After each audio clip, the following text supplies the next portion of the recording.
Good evening, dear televiewers, and welcome to your program, A vous la parole. In this edition, we will receive a special guest, Mr. Bisson Egbe Emmanuel. He is a politician. He is municipal council at Yaoundé 5 municipality, an economic operator, and also former candidate at FECAFOOT presidency. Mr. Bisson is an active member of CPDM political party, native from Southwest region in Cameroon, and carrying a message for the population of that region. Mr. Bisson, good evening. Welcome to this TV program. Yes, Mr. Stefan Barger. It's a pleasure being with you today in your studio. Thank you. How are you feeling? Well, I'm much more highly honored to be with you guys today. Ok, thank you. Thank you. Mesdames, Messieurs, vous l'aurez compris, nous sommes sur une édition assez particulière d'À vous la parole. Vous la parole aujourd'hui célèbre le bilinguisme, célèbre le multiculturalisme et célèbre surtout le vivre ensemble, avec un invité que vous aurez l'occasion de découvrir durant le déroulé de cette émission. Alors, Monsieur Bisson, vous êtes un homme d'affaires, vous êtes un politicien, vous êtes un homme de sport, alors, vous êtes même un élu local. Vous êtes aussi un praticien de la santé. Comment avez-vous jugé la réponse gouvernementale face à la pandémie du Covid-19 en tant qu'élu local que vous êtes au niveau de Yaoundé 5e? Merci pour cette question très très pertinente parce que cette pandémie que nous voyons aujourd'hui, dont je dirais qui surprend un peu le monde entier, vu la vélocité avec laquelle les drames ne font que s'annoncer, je pense que le gouvernement du Premier ministre fait des efforts pour voir dans quelle mesure contenir cela. Bien sûr, le risque reste toujours très très élevé, mais comme vous voyez les prescriptions du chef de l'État, son Excellence Paul Biya, je veux d'ailleurs préciser par rapport au retour de nos enfants à l'école, vous voyez que... Justement, j'allais vous poser la question de savoir si vous êtes pour ou contre le retour des classes. Vous voyez, c'est une responsabilité civile du gouvernement camerounais de s'assurer que les enfants, effectivement, partent à l'école pour ne serait-ce qu'obtenir, pour ne pas perdre, pour ne pas avoir une année blanche. Parce que cela devait avoir des impacts assez sérieux dans leur carrière. Donc je crois que c'est une très bonne chose, c'est très recommandé, malgré les risques qu'il y a. Et je vois aussi dans les prescriptions du chef de gouvernement, Chief Diongouté, vous voyez très bien que le monsieur, il se met à 1000% avec tout le gouvernement pour apporter quelques solutions. C'est pas évident qu'il n'y a pas de risque. Non, il n'y a pas de risque zéro, mais alors... je crois que tous les parents devraient aussi s'y mettre parce que ça commence d'abord à la maison. Il y a des recommandations que je pourrais peut-être, des suggestions, conseils que je pourrais peut-être émettre à l'endroit de monsieur le chef du gouvernement afin de faciliter aux parents de mieux gérer cette crise. Parce que je constate une chose, si vous partez dans une pharmacie, c'est pas moins de 1000 francs qu'il faut pour avoir un masque. Alors, dans un foyer où il y a peut-être 5 enfants qui doivent aller à l'école et qui sont supposés avoir un masque, ne serait-ce que par jour, voyez-vous que ça serait vraiment pénible pour ce parent-là, ayant salaire moyen, de pouvoir s'en sortir. Bon, c'est une crise. Le chef du gouvernement peut prendre des mesures pour pouvoir faciliter, n'est-ce pas? Pas pour faire un don, pas pour faire un cadeau, mais au moins ramener les concessionnaires qui vendent à adopter des prix meilleurs. Donc, par conséquent, par exemple, exonérer ce type de produits de toute taxe et consort, ce qui peut peut-être baisser les prix. Bon, maintenant, aux parents, chacun va certainement se débrouiller. Mais vous savez que le point de contamination plus fréquent, c'est la main. Alors, est-ce qu'il est possible que les enfants puissent avoir les gants afin de protéger, n'est-ce pas, le transport de ces virus-là? Bon, si cela était faisable, je crois que ça pourrait apporter une autre solution. Mais personnellement, nous autres, nous avions essayé dans notre petite capacité. Justement, j'allais rebondir en vous demandant, vous qui êtes élu local au niveau de la mairie de Yaoundé 5e, quelles sont les actions qui ont été entreprises à votre niveau concrètement pour pouvoir aider les populations à mieux supporter cette maladie, à mieux lutter contre cette maladie, je veux dire? Je veux d'abord commencer par rapport à cette question que vous posez. Je prendrai la peine de bien vouloir féliciter notre premier magistrat, donc M. le maire Bala Augustin, qui s'y met tous les jours pour essayer d'apporter un peu plus d'assistance, n'est-ce pas, aux populations les plus nécessiteuses. Personnellement, j'ai mis joint à son action. Je crois qu'on a vu la semaine surpassée. J'en ai offert des seaux, des kits Covid, et j'ai tout un programme pour pouvoir le faire sur 5 différentes étapes. Donc, je veux continuer à le faire en respectant bien sûr les recommandations du chef de l'État qui demande à toute âme de bonne volonté de bien vouloir, n'est-ce pas, mettre la main dans la pâte et apporter solution et bien sûr assistance à ce que nous pouvons peut-être considérer comme les nécessiteux. Donc, nous mettons en place franchement un mécanisme pour pouvoir atteindre ces objectifs.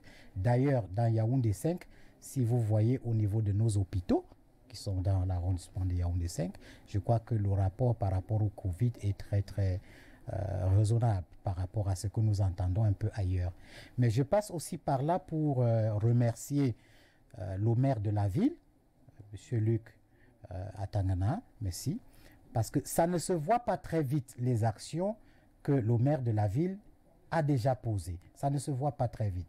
Mais j'attire votre attention, par exemple, si vous regardez la poste centrale, vous n'allez plus voir cette agglomération où les gens passaient leur temps à vendre du n'importe quoi et n'importe comment.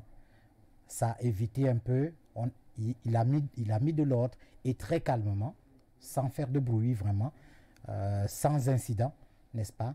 Ça fait partie de la lutte contre le Covid. Parce que là où les grandes masses sont réunies, il y a la grande probabilité que Monsieur Bisson, pour essayer de revenir concrètement sur la mairie de Yaoundé 5e, oui. Au-delà des actions que vous venez d'énumérer, il y a un ensemble d'autres actions que peut-être les populations auraient souhaité. Par exemple, au niveau des marchés. Je tiens à rappeler ici que Yaoundé 5 est la deuxième plus grande mairie au niveau de Yaoundé, si je ne me trompe pas. Effectivement.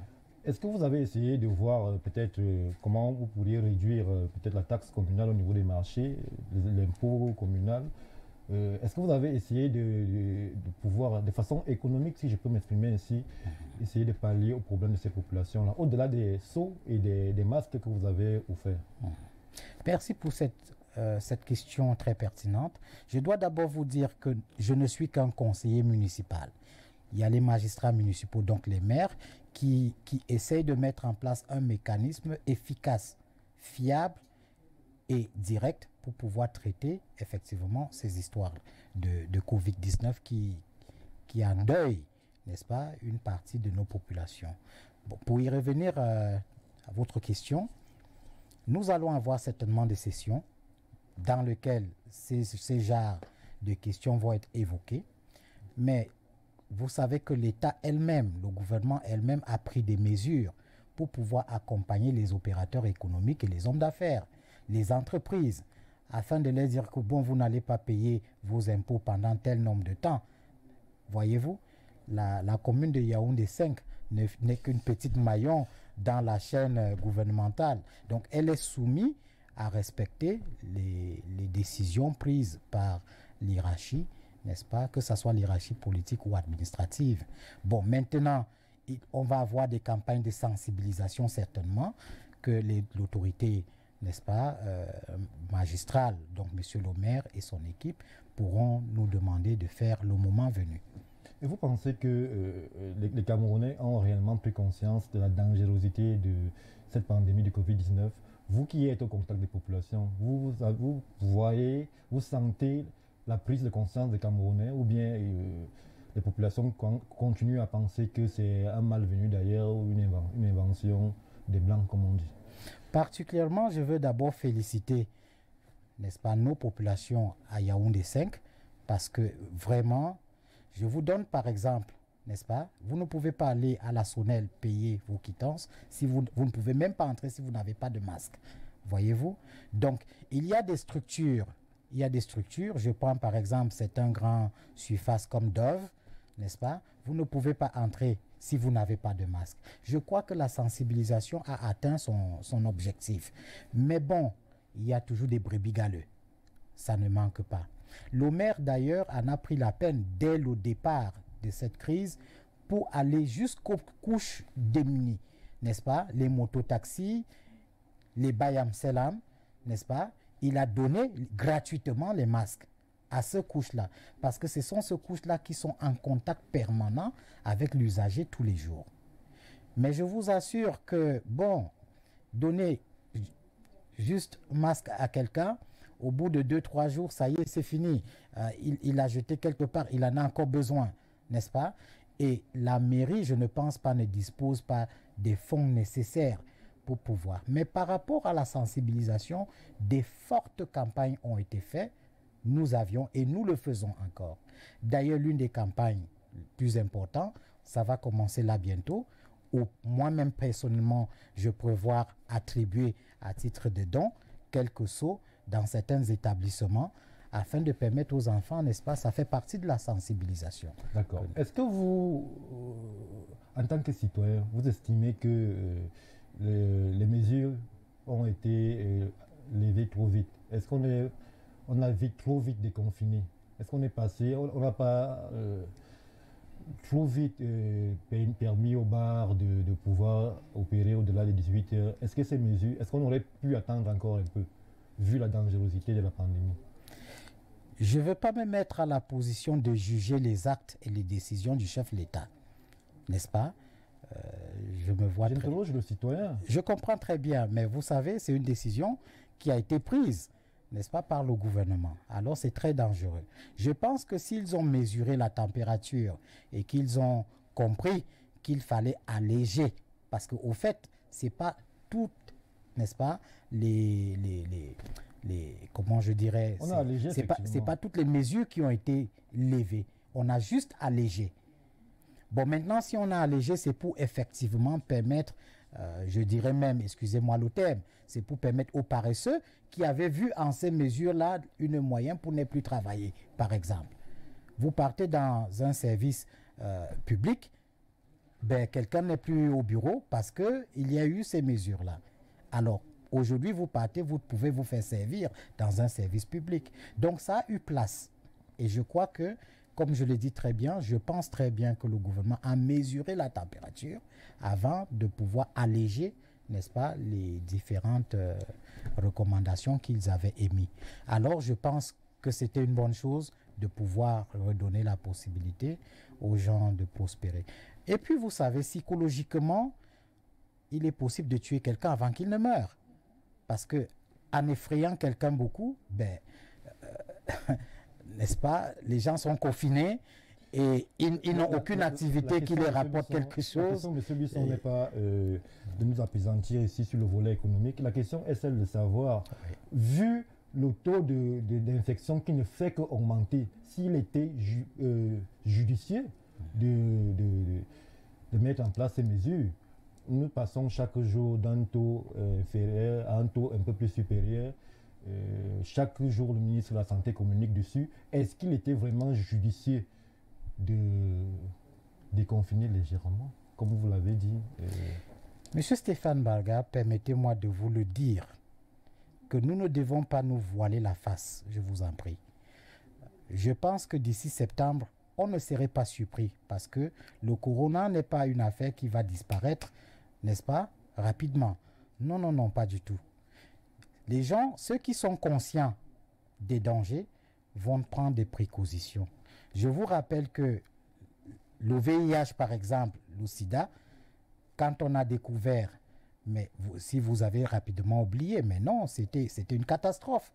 C'était une catastrophe. Mais au jour d'aujourd'hui, les gens commencent à gérer la situation de façon, n'est-ce pas, convenable. Cela ne veut pas dire que le sida n'existe pas. Je veux par là dire que pour ceux qui pensent que cette pandémie va disparaître du jour au lendemain, je ne pense pas. Bon, pour revenir à votre question, permettez-moi de vous dire que c'était encore 1000 fois meilleur de déconfiner. Pourquoi? Parce que justement, la prise de conscience permet aux uns et aux autres de connaître la réalité. Vous voyez, aux États-Unis, ils ont atteint plus de 3000 morts par jour. aux États-Unis, le pays le plus convoité comme on peut penser. Mais ils ont atteint le taux de plus de 3000 morts par jour. Un record incroyable. Mais alors au Cameroun ici, depuis que ça a commencé, nous sommes à peine à 4000. Mais seulement, Monsieur Bisson, on ne va pas faire un nivellement vers le bas. On va essayer de faire du Cameroun un référent, parce qu'il y a des pays africains qui sont parvenus à gérer, je prends le cas de Madagascar, à juguler cette crise et à contenir vraiment cette pandémie. Essayons de nous positionner vers le haut. Vous parlez des États-Unis, 3000 morts par jour, mais le Cameroun pourrait servir d'exemple, ne serait-ce dans ce domaine-là, en ayant 2 infections, 3 infections par jour. J'interroge le politicien. Il serait très très difficile, sachez-le, il serait très très difficile de croire à un certain chiffre. La pandémie est répandue déjà. La pandémie a traversé les murs.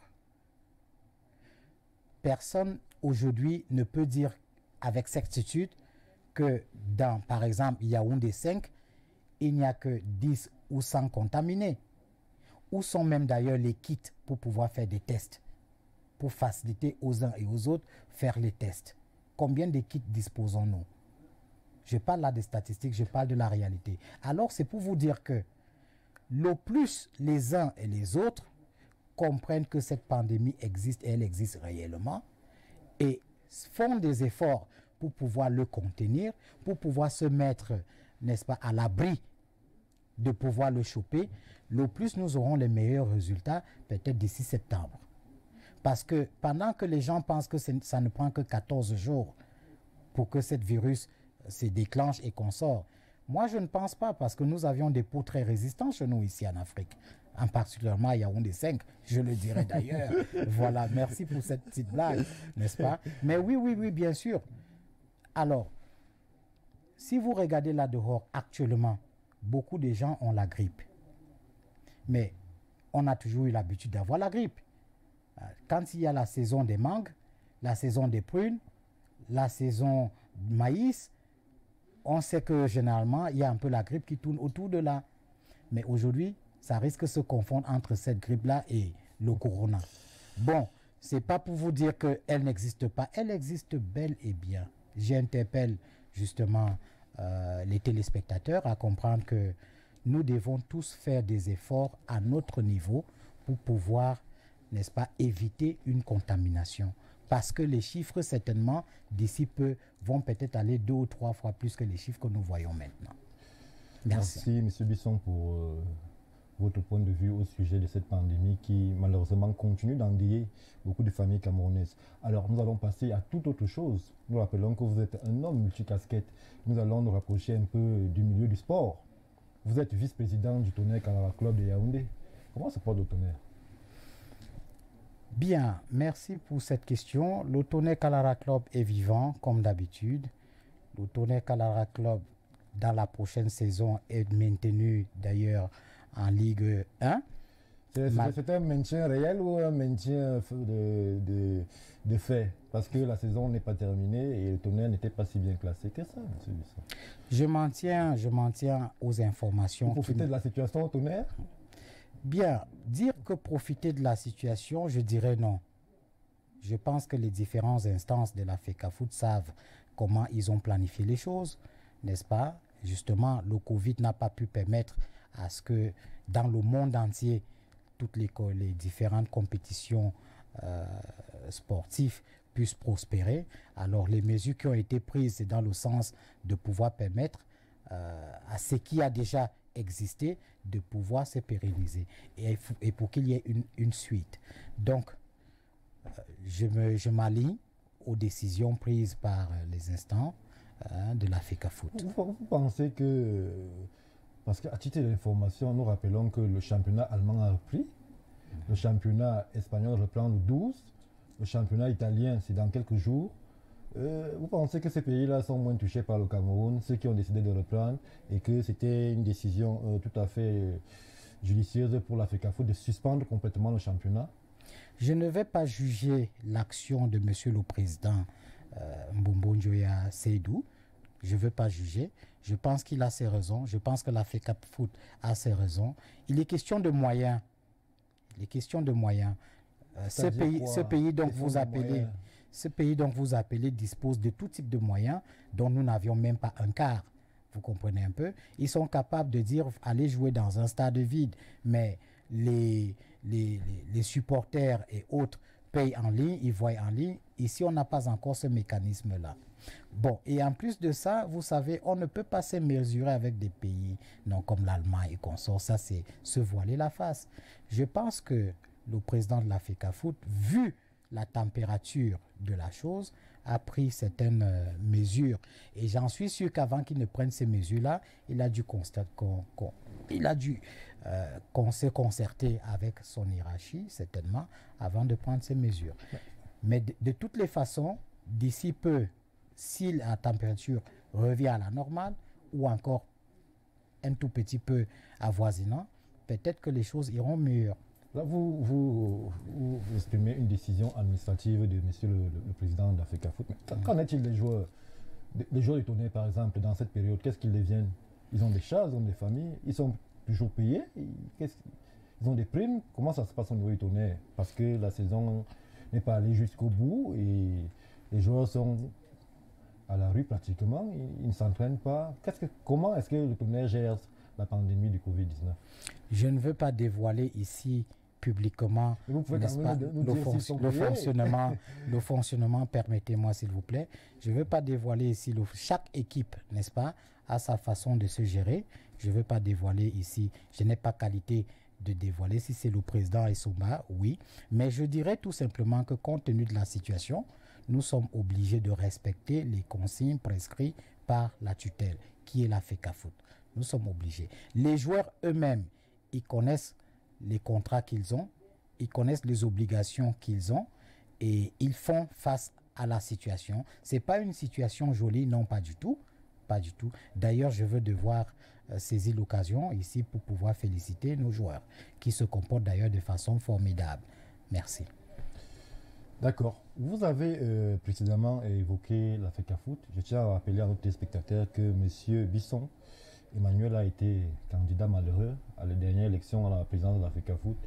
Qu'est-ce qui vous a motivé à postuler? Permettez-moi d'abord de vous rappeler que je ne suis pas candidat malheureux. Non, pas du tout. Vous n'avez J'aime pas ce terme-là. Non, mais vous n'êtes pas président de la FECAFOOT. Ça veut dire que vous avez échoué. J'aime pas. Monsieur qui échoue à une élection, c'est un candidat malheureux. Très bien. Alors, pour y revenir là-dedans, voyez-vous, c'était très difficile, dans le sens où l'organisation des élections s'est faite avec beaucoup de pression. Et effectivement, nous n'avions pas eu le temps nécessaire, le temps matériel, le temps prescrit par les textes de l'Assemblée générale pour pouvoir, quand je dis nous, c'est-à-dire le candidat président, déjà pour être sûr que tu étais retenu comme candidat président, c'était presque à moins 24 heures des élections. C'est-à-dire quoi? Il y a Ça eu veut des magouilles, il y a eu des fautes, ou bien il y a eu une façon d'empêcher les candidats de postuler? Je ne veux pas qualifier la gestion qui a été apportée. Je parle des faits. Je parle des faits, je parle de ce que j'ai vécu, tout simplement. La preuve en est d'ailleurs jusqu'aujourd'hui, pendant que je vous parle, je n'ai aucun document qui atteste que j'ai été retenu comme candidat pour ces élections-là. J'ai juste un badge où le protocole a écrit dessus « candidat à la présidence ». Voilà tout ce que j'ai. Voyez-vous? Pourtant, nous sommes bel et bien passés chez un huissier pour déposer nos dossiers en bonne et due forme, n'est-ce pas? Ces dossiers ont été retenus en bonne et due forme. Ces dossiers ont été analysés par les différentes commissions en bonne et due forme. Mais seulement, les résultats nous ont été donnés, malheureusement, je dis bien à moins 24 heures. Alors, regardez l'étendue du Cameroun.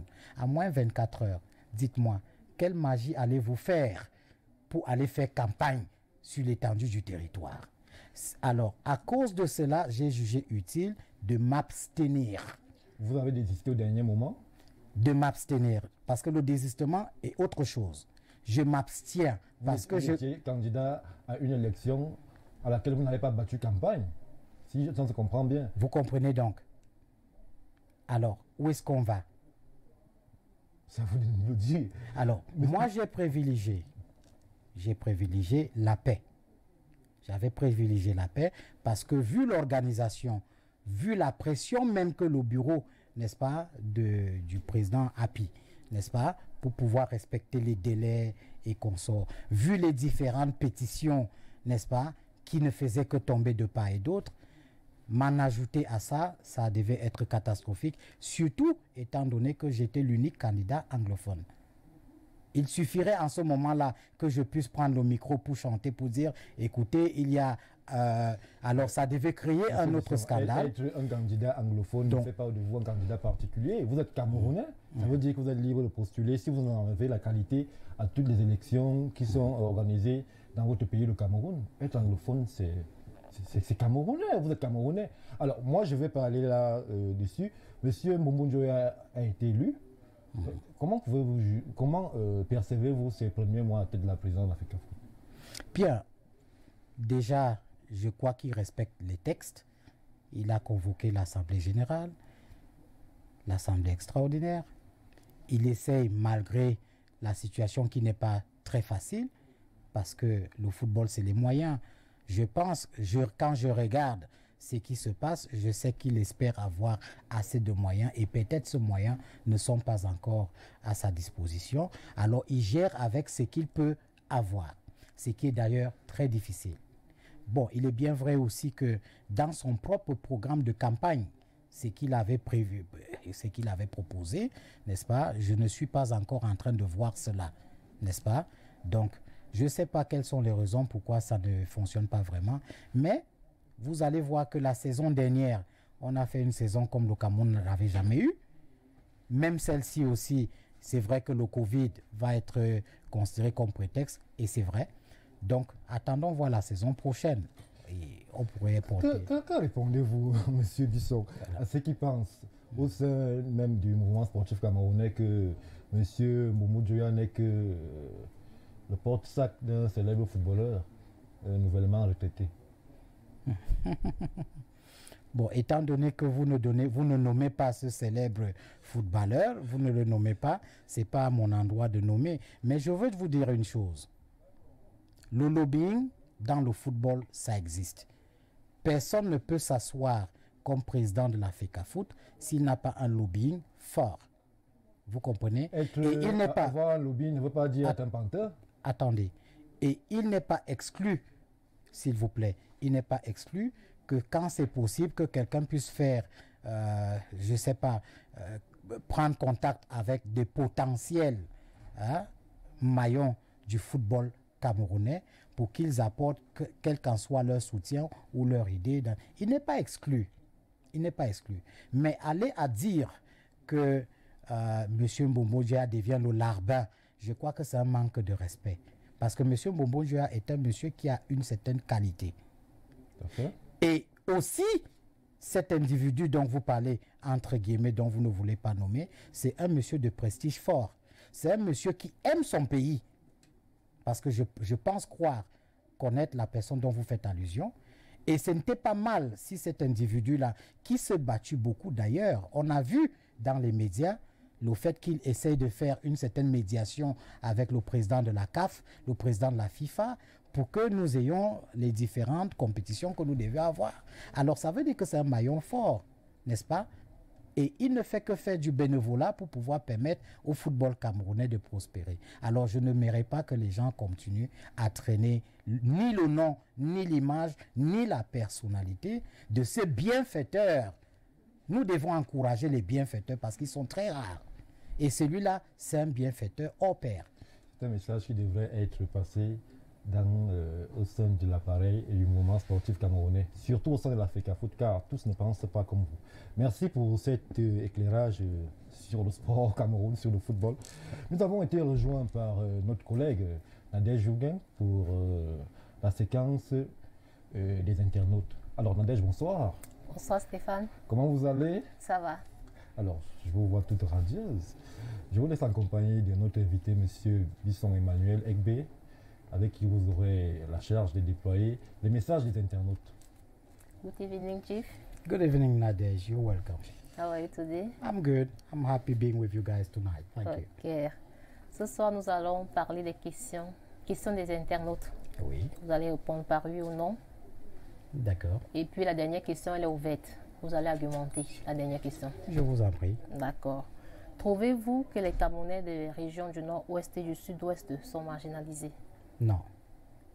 Au sorti du grand dialogue, pensez-vous que le président de la République, son Excellence Paul Biya, a répondu aux attentes des régions du nord-ouest et du sud-ouest? Non. Êtes-vous pour ou contre le fédéralisme au Cameroun? Non. Avec le nouveau Code général des collectivités territoriales décentralisées, trouvez-vous que la décentralisation peut devenir une réalité au Cameroun? Bien sûr, oui. Croyez-vous à un apport significatif de la médecine traditionnelle dans le traitement du Covid-19? Ça dépend. Je ne peux pas le confirmer maintenant, mais je pense que ça peut effectivement aider. Y a-t-il une véritable opposition politique au Cameroun? Bien sûr que si. Pour vous, entre le JICAM et le MICAM, quel est le mouvement patronal le plus efficace? Logica, bien entendu. D'accord. Ne pensez-vous pas que la partie anglophone du Cameroun mériterait mieux qu'un poste de Premier ministre, l'Assemblée nationale par exemple? Cela ne dépend pas de moi. Et puis pour sortir avec cette question ouverte, pour vous, la libération d'Ayoub Tabé serait-elle une solution essentielle pour la fin de la crise anglophone? Je suis désolé, mais non. Pourquoi? Écoutez, c'est pas parce que je suis un anglophone, et bien entendu plus particulièrement de Manfé, que je trouve que M. Ayoub Tabé va avoir gain de cause après tout ce qu'il a fait. Ça ne relève même pas de ma compétence, mais sincèrement, nous devons, autant nous mettons les gens en difficulté, autant nous mettons un pays en difficulté, nous devons faire face à ces difficultés. Je crois même que, cela me permet de me redresser un peu, je pense même qu'avec une certaine jactance, si M. Ayoub Tabé est un homme sensé, après avoir vu le nombre de morts causés par cette rêve qu'il a inculqué dans l'esprit des gens qui ne demandaient qu'à vivre, n'est-ce pas? Je pense qu'il était son endroit de plaider, avoir même le micro pour dire « je vous demande pardon, j'ai mal fait ». Parce que vous savez, dans toute chose, nous sommes des êtres humains. Demain, nous sommes face à Dieu. Et c'est là le vrai jugement. Et Dieu va vous demander, croyez-vous que vous, ce que vous avez fait est correct? Bon, vous savez, ce n'est pas aujourd'hui que commencent les histoires séparatistes. Ce n'est pas aujourd'hui. Il y a plus de 60 ans, les arrière-parents avaient commencé cette histoire avant que nous n'ayons le Cameroun que nous avions aujourd'hui, c'est-à-dire en passant par la réunification. Vous comprenez un peu? Donc, ce n'est pas aujourd'hui que ça commence. Mais sauf que nos parents d'avant n'utilisaient pas la violence comme ça a été prescrit. N'utilisaient pas la violence, passaient par une simple médiation. Et je crois que les résultats étaient meilleurs. Quand nous allons regarder la qualité de perte que nous avions eue, nos routes devaient être meilleures. Mais il y a un budget pas possible qui est consacré pour que vous et moi, hein, Bellissime, pour que nous puissions être ici au plateau. Parce que si je ne peux pas conduire de chez moi des sauces pour arriver chez vous ici, mais on ne pourrait pas avoir cette émission. Alors, le chef de l'État se bat pour que nous ayons cette liberté. Elle coûte extrêmement cher. Pendant que nous sommes ici au studio en train de parler, vous avez des milliers de personnes qui veillent à ce que nous puissions nous vaquer à nos occupations. Mais alors, quand un individu qui a servi le Cameroun, qui a servi la fonction publique, qui a pris sa retraite, n'est-ce pas, qui a bénéficié d'ailleurs de cette république-ci pour pouvoir faire une ou deux choses, à un moment donné, c'est vrai que tout le monde peut se fâcher, mais il y a des réserves. S'il vous plaît, il y a des réserves. Donc moi je dis, M. Ayoub Tabé a fait ce qu'il a fait, aller jusqu'à créer un drapeau, aller fabriquer de l'argent, aller fabriquer des documents de voyage, n'est-ce pas? Aller mettre dans l'esprit des communautés que non, par la haine, par la violence, on peut arriver, je dis non. Aujourd'hui, regardez ce qui se passe aujourd'hui. C'est incroyable. L'homme camerounais n'est pas méchant, encore plus l'homme anglophone. D'accord. Aujourd'hui, ça nous est amené à revoir l'ancien dictionnaire d'où sort le Cameroun, à revoir l'historique du Cameroun. Pendant que certaines personnes comme M. Biya, les gens oublient très vite. J'étais gamin, mais j'ai quand même fait un peu d'école. J'ai appris à savoir que M. Biya a voulu avoir un Cameroun équitable et juste. D'accord? Il se pourrait qu'auparavant, pendant qu'un fonctionnaire d'un certain grade dans le sud-ouest avait 50 000, celui dans le côté, n'est-ce pas, francophone, avait peut-être 100 000. Mais depuis un certain temps, tout le monde au même grade ont le même salaire. Ben oui, ça c'est M. Biya qui a fait ça. C'est son travail, ce sont ses œuvres. Vous comprenez un peu? Quand on regarde le budget camerounais, c'est pour le Cameroun. Ce n'est pas pour une seule région. D'accord. Mais il se pourrait, justement, il se pourrait que certaines personnes ont usé de la largesse du chef de l'État pour s'asseoir eux-mêmes sur le bien de l'État. D'où le chef de l'État a pensé créer l'opération Épervier et consorts pour pouvoir punir, mais surtout ramener certains à l'ordre.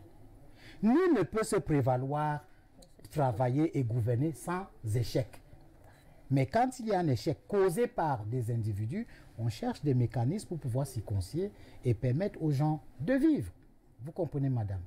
Pour y revenir donc sur M. Ayoub Tabet, je crois sincèrement, il n'est pas tard de demander pardon d'abord à ses pairs. Parce qu'il a peut-être voulu mener le bateau quelque part, mais ce n'était pas le cas. Donc, le nombre de pertes, je veux sincèrement, je dis bien, n'est-ce pas, présenter mes condoléances à tous ceux qui ont perdu un proche. Parce que, madame, on en a perdu. On est encore en train de perdre. Maintenant, il y a des malfrats qui utilisent cette histoire pour anarquer des gens. On vient de voir le nouveau maire de Manfé, un jeune homme formidable qui venait de perdre sa vie, qui s'est fait assassiner brutalement parce qu'il voulait apporter un peu d'appui dans ce qui se passe. Tous ces morts-là, est-ce que M. Ayoub Tabet peut les comptabiliser? D'accord, c'est compréhensible. Donc s'il vous plaît, le libérer, ça dépend des instances judiciaires. Je n'ai pas capacité de le juger, mais je dis, en tant qu'être humain, en tant que Camerounais qui sollicite avoir la paix, parce que sans la paix, même si on nous donne le fédéralisme, n'est-ce pas, les morts qu'il y a vont continuer. Même si on l'accorde, sans la paix. Mais si on le fait dans la paix, je crois que les choses vont pouvoir... Alors je demande à M. Ayoub Tabet et ses copains, ils se connaissent entre eux, de trouver un mécanisme pour justement ramener la paix là où cela doit être. C'est compris. Merci bien. Je vous en prie. Merci Nadège. Très bel échange avec notre invité de ce soir. Et j'espère que nous nous retrouverons avec le même plaisir mardi prochain, dans le même exercice. Merci à vous. Merci. Alors, Monsieur Bisson, nous allons aller au niveau du téléphone. Les spectateurs commencent à réagir et réagir nombreux à votre message. Nous allons prendre le tout premier message. Il dit ceci: bonsoir Info TV, belle émission. Le conseiller Bisson Ekbe est très gêné de parler contre son maire. En fait, le maire de Yaoundé 5, en quelques mois, a traumatisé l'arrondissement en mettant les mises en demeure pendant la période de confinement et crise pandémique. À Momé-Belgal, une chaîne concurrente a montré des populations aux abois et en Colmesen à Essos pareil. Vous allez répondre de façon graduée. Je vais d'abord essayer de les épuiser. Bonsoir, Monsieur Bisson. Alias Écolo, c'est Merlin Youbi qui vous écrit. Bonsoir, Merlin. Nous continuons.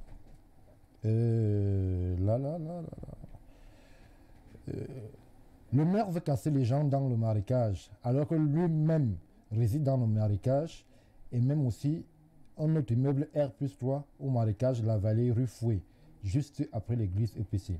C'est un message qui n'est pas signé. Nous rappelons à ceux qui prennent la peine de nous écrire de signer leur message, parce qu'il est toujours important de savoir qui nous écrit et qui s'adresse à nos invités. Prière de signer vos messages. Merci.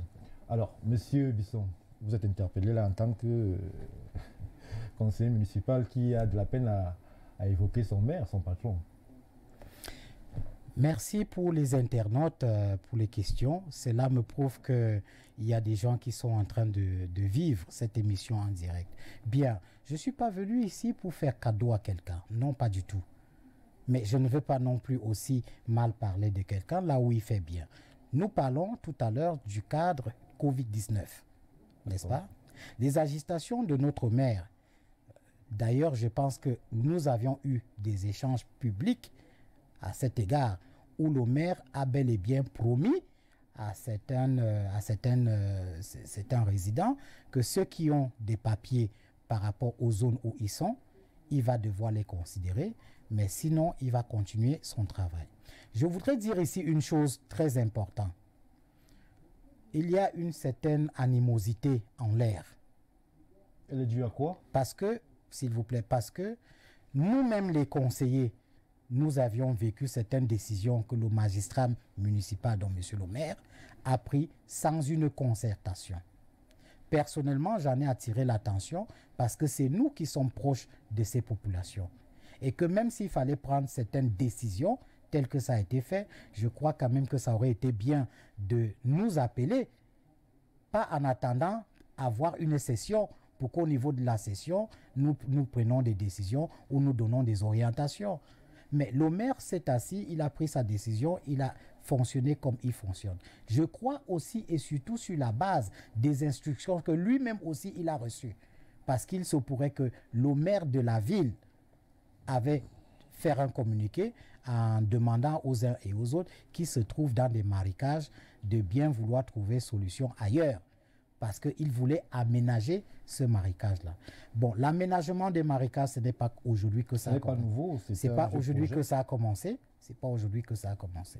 Bon, cela me rappelle un très vieux problème que moi-même, personnellement, j'en ai vécu. J'ai grandi ici à la montée à Nord-Rouge. Le maire Timevuna, dès qu'il était nommé délégué, c'est chez nous que la casse a commencé. Ma mère fut madame la cheftaine du centre-ville. Mais la casse a commencé bel et bien chez nous. Et jusqu'à l'heure aujourd'hui que je vous parle, on n'a jamais été dédommagé par rapport à la casse qu'il y a eu. Commençant derrière l'artisanat jusqu'à derrière l'OAPI, environ 700 maisons ont été détruites. Jusqu'à aujourd'hui, c'est toujours la forêt. Mais permettez-moi de vous dire que mes parents, mes feux parents, mon feu père, ma feu maman, ils se sont mouillés fortement pour les élections de 92 pour lutter contre le SDF. Et l'électorat, c'est-à-dire les voix que nous avions eues dans le centre-ville, en majorité venaient de cette vallée de Djongolo 4. Mais est-ce que le moment venu, la politique a regardé que voici ceux qui ont apporté les voix? Non, pas du tout. Ils ont vu un plan d'aménagement, ils ont exécuté le plan d'aménagement. D'accord? Ils ont exécuté. Bon, maintenant, pour y revenir à Yaoundé 5, je ne veux pas que les internautes pensent que je suis en train de donner une très belle image du maire Bala Augustin. Non, mais si M. Bala Augustin fait quelque chose qui n'est pas normal, je dirais que non, il a fait quelque chose qui n'est pas normal. Si il fait quelque chose qui est normal, je dirais que oui, je vais apprécier qu'il a fait quelque chose de bien. Par rapport au déguerpissement, je crois qu'il y a une procédure judiciaire à cet effet. Je veux devoir certainement, comme j'ai l'habitude de faire, émettre une doléance à monsieur le premier magistrat, dont notre maire, à vouloir se conformer, n'est-ce pas, à cela avant de pouvoir prendre ou mener certains actes. Parce que cela peut nous être fatal, quand je dis nous, c'est-à-dire tout le conseil de la mairie. Et nous ne voulons pas, c'est quelqu'un qui a une bonne volonté pour travailler, mais peut-être il est mal guidé et on ne peut pas se baser maintenant pour le juger. On a à peine quelques mois que nous avions pris les choses, il y a encore du temps qui vient. Ce matin, en partant au travail, j'ai vu qu'on était en train de mettre la peinture sur le bord des chaussées, ce qui est quelque chose de très formidable. pour rendre notre arrondissement propre. Alors je demanderai tout simplement aux uns et aux autres de se rendre à la mairie, surtout ceux qui sont concernés. Je crois que ce dimanche, personnellement, étant grand conseiller et conseiller, je vais moi-même faire la descente pour parler à certaines personnes qui sont sur les rives de la rivière Ebogo. Ils en ont fait la demande, je descendrai pour jeter un coup d'œil, voir à quoi ça ressemble et j'amènerai les doléances tout gentiment chez monsieur le maire et on va voir qu'est-ce qui est faisable. Merci. Nous continuons avec le message des téléspectateurs. Bonsoir à Info TV et à votre invité qui brille par un parfait bilinguisme et une objectivité sans pareil sur les sujets évoqués. Merci. Prière de signer vos messages s'il vous plaît. Bonsoir Monsieur Bisson, vous êtes très éloquent, vos points de vue sont bien soutenus. Doumbé Lucie. Bonsoir Madame Doumbé Lucie. Nous continuons avec celui-ci. Bonsoir. Bonsoir Info TV. On apprend que le mari de sa première adjointe, désolé Madame, nous ne sommes pas un relais de ce genre d'informations. Nous estimons qu'il y a des milieux plus adéquats pour évoquer des questions qui relèvent de la vie privée de Monsieur le maire. Nous attendons de ceux qui prennent la peine de nous écrire des questions sérieuses ayant trait au développement et à l'avancement de la mairie de Yaoundé 5e. Alors, Monsieur Bisson, tout à l'heure, notre collègue Nadège Yoguin a évoqué un certain nombre d'aspects qui sont liés à la crise, à la vie en zone anglophone. Alors, nous n'allons pas nous étendre dessus. Nous allons essayer de prendre votre avis sur ce sentiment qu'on dit très répandu en zone anglophone, qui est celui de la marginalisation. Pouvez-vous, vous qui êtes de cette région spécifiquement, est-ce que vous pouvez nous dire en quoi les anglophones se disent marginalisés? De façon générale, n'entrons pas trop dans les détails parce que vous aurez, je l'annonce à nos téléspectateurs, une quinzaine de minutes pour évoquer cet aspect spécifique de la crise anglophone au Cameroun. Mais commençons déjà par des choses basiques. Les anglophones, ou bien une certaine presse relève à grand renfort de titres la marginalisation des anglophones. De quoi en résulte-t-il concrètement? Qu'est-ce qu'on met dans marginalisation, s'il vous plaît? Merci pour cette question très importante. Mais avant de revenir à cela, permettez-moi de remercier les différents internautes. Rassurez-vous. Par exemple, Madame Doumbé Lucie, oui, qui a bien vouloir me faire des fleurs, me féliciter. Ça vaut la peine aussi de retourner la balle. Alors, pour y revenir à la question de la marginalisation, vous savez, si nous regardons très bien le Cameroun, auparavant, par rapport à ce que j'ai appris, auparavant, il y avait le Cameroun, n'est-ce pas? Au fait, pour aller très simple, je dirais le côté francophone et le côté anglophone. Francophone parce que c'était le colon français qui gérait l'administration de ce côté. Anglophone parce que c'était les Anglais, en passant par les Allemands et autres, qui géraient l'autre côté. Alors, plus tard, l'administration vit bon de partir de 2 régions à 7 provinces. Après, notre découpage fut fait, où certaines autres régions ont été découpées, et il y a eu 10 provinces. D'accord? Dans les 10 provinces, vous n'aviez que 2 qui sont considérées comme régions anglophones, notamment le nord-ouest et le sud-ouest.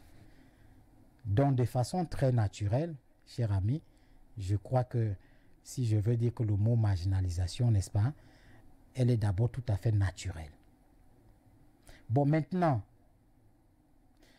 il se pourrait qu'il y a eu des accords pour que les 2 factions deviennent une. Et en ce moment-là, il ne devait plus avoir question anglophone et question francophone. Il est question d'un Cameroun, de la République du Cameroun. Vous comprenez un peu? Bien. Sauf que l'adaptation linguistique a eu beaucoup de retard. Parce que l'administration francophone s'est beaucoup attardée pour inscrire, pour prescrire, n'est-ce pas, l'utilisation de la langue française déjà au niveau des zones anglophones. Ça, c'est la première des choses que vous devez noter. Par contre, ils ont plutôt préféré l'allemand et l'espagnol. Parce que si vous regardez bien le fonctionnement éducatif, du côté francophone ici... L'anglais est une langue enseignée j'arrive dans nos établissements. J'arrive. Et c'était un fort coefficient même. Elle est venue après. Si vous regardez l'historique des choses, elle est venue après. Mais en dehors de ça, pour être très pragmatique d'ailleurs, auparavant, il y avait des textes faits uniquement en français. Vous ne les avez pas en anglais. Ah oui. Il y a tout récemment, il y a moins de 20 ans. Monsieur Bisson, vous prenez un exemple assez récent, celui de la traduction de la common law. Je ne vais pas encore arriver à ça. Et je pense que ce tort ou ce préjudice vis-à-vis des populations anglophones a été réparé avec toutes les décisions qui ont été prises par le pouvoir étatique. Je vais vous dire quelque chose. Le drame que nous vivons actuellement n'est pas basé sur une affaire de langue. Non, je dis non. C'est une affaire de pouvoir et non une affaire de langue. Parce qu'à un moment donné, les gens se révoltent parce qu'ils disent effectivement qu'ils se sentent méprisés. Voilà ce qui apporte le problème. Si je veux aller dans ce que vous êtes en train de dire, la traduction des textes, ce n'est pas simplement question de traduction de textes, mais l'homme anglophone a une certaine culture. Vous comprenez un peu? L'homme anglophone a une certaine culture. Et s'il constate que cette culture qu'il a, n'est-ce pas, ne reflète pas les textes qui existent, alors là, il y a un problème quelque part. Il peut donc se sentir méprisé à ce niveau-là. Vous estimez que c'est l'homme anglophone qui a une certaine culture. Monsieur Bisson, l'histoire du Cameroun nous rappelle que en 1916, pour être précis, il n'y avait ni anglophone, il n'y avait pas d'anglophone. Il y avait des Bakweri, il y avait des Bafout, il y avait des ceci et de cela. Pourquoi penser que l'homme anglophone particulièrement a une culture? Pourquoi pas l'homme Bakweri qui aurait cette culture-là? Avant d'être un anglophone, c'est d'abord un Bakweri, par exemple. Ou un Bayanga. Un Bayangi. Alors, pourquoi ramener le débat à cette particularité linguistique qui nous a été imposée d'ailleurs pour identifier l'habitant ou la personne qui réside dans ces régions-là d'une particularité en termes de culture? Être parlant anglais ne veut pas dire que vous avez une culture particulière, mais un Bakwiri ou un Bayangi a une culture particulière. Donc c'est en fait cette spécificité-là que je suppose que nos téléspectateurs qui nous suivent voudraient bien comprendre. Vous me rappelez quelque chose de formidable. Je m'en souviens, le ministre Atanganji, qui s'était prononcé sur cette question, et qui a pris la peine de dire qu'il ne pensait pas qu'il s'agit ici d'un problème de langue. Et en ce moment-là, en ce temps-là, je crois qu'il recevait les flèches de gauche et droite. Mais aujourd'hui, je crois que certaines personnes ont compris la véracité, même si elle était dure et difficile, ont compris effectivement ce qu'il essayait de dire en ce temps-là. Ne nous voilons pas la face, s'il vous plaît. Je ne veux pas m'étendre à certaines choses. Non, pas du tout. Je veux revenir à la marginalisation. D'accord? Allons-y. Je prends un exemple simple et palpable. Je suis grand conseiller à la communauté, n'est-ce pas, à la mairie de la ville de Yaoundé. Le jour de notre première session, j'ai eu 2 questions à poser, notamment l'équation genre, parce qu'il est prescrit, n'est-ce pas, qu'il faut essayer de respecter l'équation genre. Combien de femmes doivent siéger, n'est-ce pas? Ce n'est pas question d'une compétence, non. Parce que quand quelqu'un est grand conseiller, il est grand conseiller, n'est-ce pas? Et je reviens sur quelque chose que le préfet, d'ailleurs, a dit, on fait avec ce qu'on a.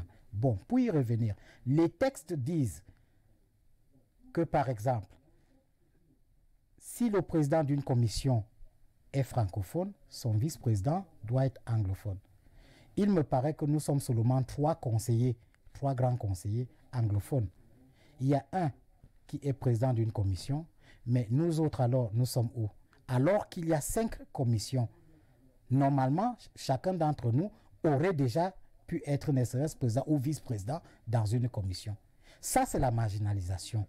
S'il vous plaît, accordez une seconde. Allez-y. Ça, c'est la marginalisation. Parce que les textes sont clairs. D'accord? Même si j'étais un fou, je me suis battu pour arriver là. Des raisons politiques. Et n'importe qui ne peut pas être, tout le monde ne peut pas être fou pour arriver à être un grand conseiller. Donc on ne peut pas supposer tout de suite que le grand conseiller n'a pas la compétence ou la carrure pour être président ou vice-président. Non, on coupe pour des raisons de compétence. Entre parenthèses, permettez-moi de vous faire comprendre que la compétence, c'est quand tu travailles qu'on peut te juger, qu'on peut estimer que tu as bien travaillé ou pas. Et non avant. Bon, ça c'est, je vous donne juste un cas. Il vous a été signifié que vous n'aviez pas eu le poste du fait de votre compétence? Monsieur, la réponse qui m'a été donnée là, c'est qu'on a mis des gens suivant des compétences. Bref. Donc, on préfère ne pas respecter les textes en vigueur. Vous comprenez un peu? Ça, c'est ce qu'on appelle une marginalisation. Elle est simple, elle est palpable, elle est ouverte. Vous estimez que c'est Mais de la attendez. langue quand vous n'avez pas été... Non, monsieur. Non, monsieur. Non, monsieur. Je ne veux pas aller dans cette polémique. Je parle de la marginalisation. Donc, pour y revenir... À des exemples concrets, si vous estimez que vous êtes marginalisé... Voulez-vous bien me dire pourquoi est-ce que les textes, je dis bien les textes, disent que si un président est francophone, le vice-président doit être anglophone? Je crois que si le chef d'État a pris la peine de prescrire ces mesures-là, c'était pour éviter la marginalisation. Vous estimez donc être marginalisé au niveau de la mairie de Ville-de-Yaoundé? Je n'estime pas. Je vis cela. Je n'estime pas, s'il vous plaît. Désolé que je le dise, mais je vis cela. Et peut-être mieux qu'il faut que je le dise pour que certaines personnes prennent conscience des difficultés qu'ils font en sorte que ça crée des problèmes là où ça ne devait pas. Tout simplement. D'accord, M. Bisson, nous allons prendre ce message du téléspectateur qui insiste. L'invité a dit que le message du chef de l'État, lors de l'annonce du grand dialogue national, n'a pas satisfait les anglophones.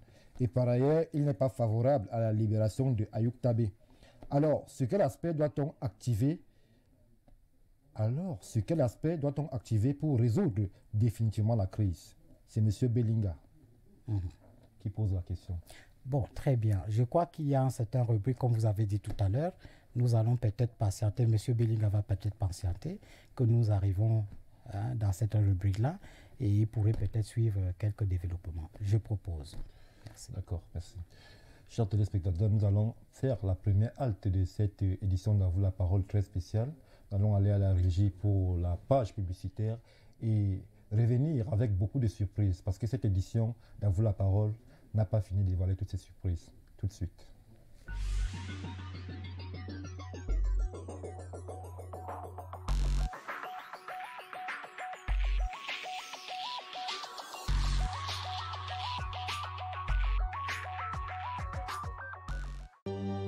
Coronavirus. Pour vous protéger et protéger les autres du coronavirus, adoptez ces gestes simples.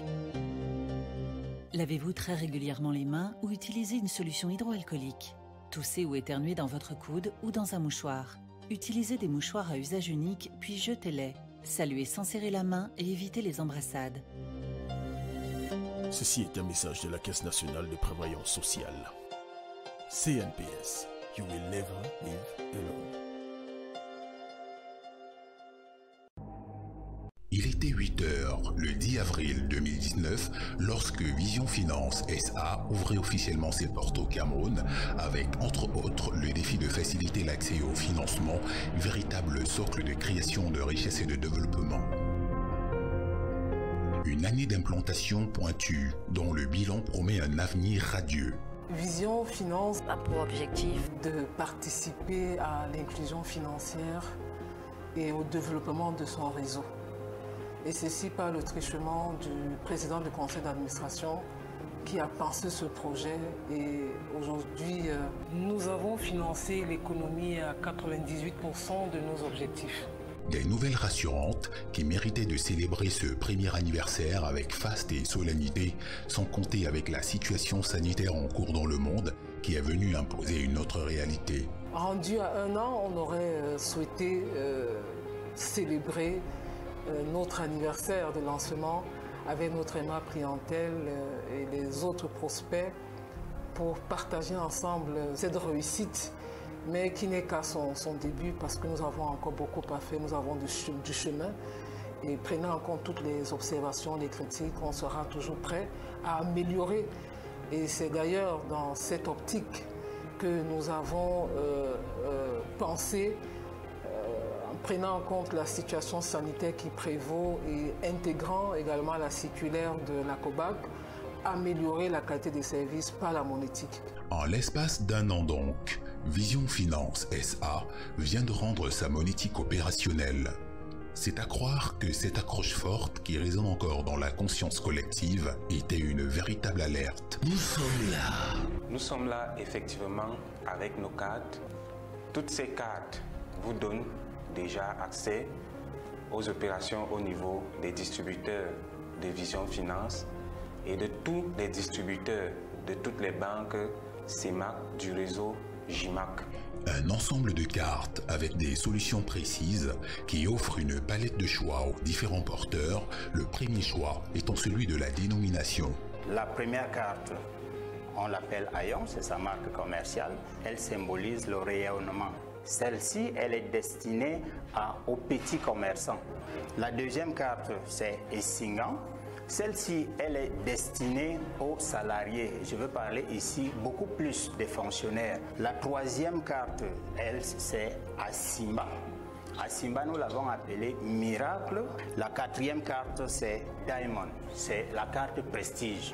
Des cartes Vision Finance SA à utiliser sur n'importe quel distributeur des banques du système JIMAC au Cameroun et en Afrique centrale, avec des précisions qui valent la peine d'être faites aux usagers.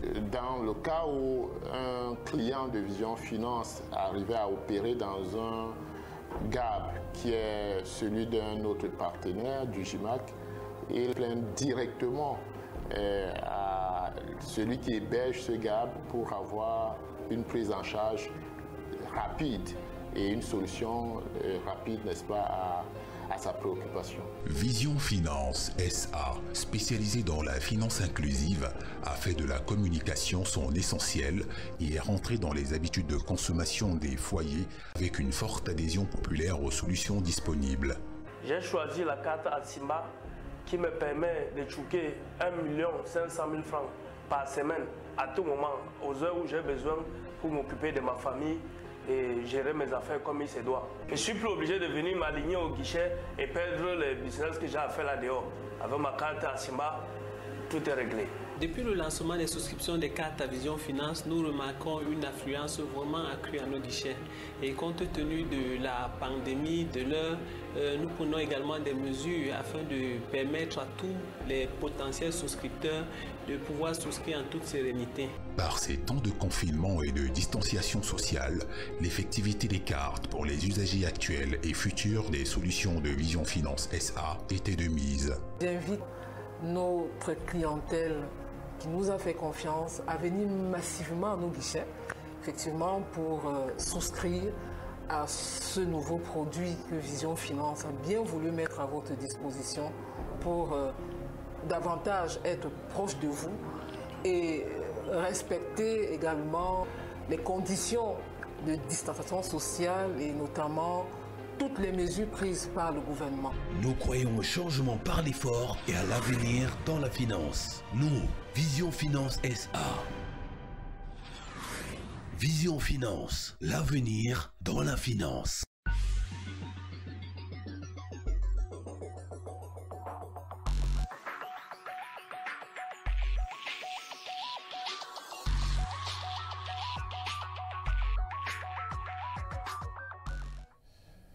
Retour sur le plateau d'À vous la parole. Nous tenons à rappeler pour ceux qui nous rejoignent à l'instant que nous recevons ce soir M. Bisson Ekbe Emmanuel. Il est conseiller municipal à la mairie de Yaoundé 5e. Et nous allons, dès cet instant, recevoir Diane Nenkam du desk anglophone d'Info TV pour une une conversation tout à fait particulière. Good evening, Jan. Hello, Baga. How are you? I'm very well, and you? Je te laisse en compagnie de monsieur Bisson Egbe Emmanuel pour un entretien tout à fait spécial sur la crise anglophone et tout ce qui va avec. Yeah, definitely. Hello, Mr. Emmanuel Egbe Bisson. I hope you're welcome. Welcome on Info TV, and then hope you're having a nice time with us here. Thank you, madam. You're welcome. All right, you hail from the Southwest region, precisely from Manfi, implying that you belong to the English-speaking population. When it comes now to addressing the English problem, I think an origin from the said region is well placed to pour more light on the said situation. Now, let's now talk about the ongoing crisis. What, according to you, are the causes that actually led to the said crisis? Thank you, lady. May I start by appreciating your outlook, which is like pretty, you know. Oh, there we go. Then you smile. That's beautiful. Thank you That's very to much. become a little bit relaxed. Well, it's not just because I'm a native from Manfi, precisely in Jang, as we call the village, and that's in southwest, of course, which makes me an English-speaking Cameroonian. You know, I would not like to apply the word Anglophone, but an English-speaking Cameroonian. I would prefer it that way. Well, it's true. Like many other English-speaking Cameroonians, both from north and southwest, we can be acquainted to some of those informations and difficulties that we're having down there. Yeah, I will be delighted to share with you what I have as knowledge on that. Thank you.